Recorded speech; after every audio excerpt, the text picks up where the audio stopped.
This is a wonderful, worldwide vision influenced by content.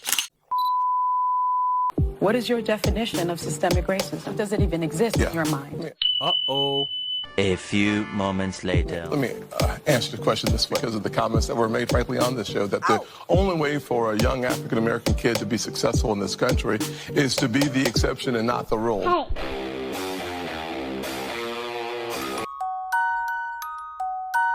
Uh-oh. That is a dangerous, offensive, disgusting message to send to our young people today, that the only way to succeed is by being the exception.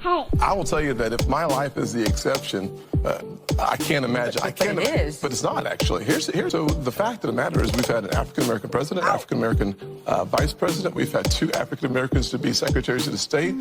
Just change the stations and see how much progress has been made in this country.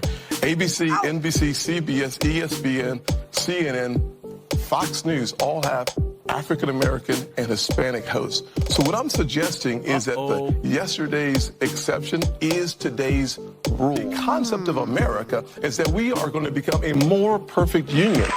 To argue about the occurrence without addressing what leads up to what happened is not healthy for us in a diagnosis of what we need to do towards betterment. Something happens for something to happen. Nothing happens absent something happening. And you are aware in some way, shape, or form leading up to an occurrence. You have to do something in order to make yourself available for whatever narrative you become part of. Now, there can become a point where something happens in that narrative that's beyond your control, but at some point you actively participate in what leads up to whatever occurs. What if I said this?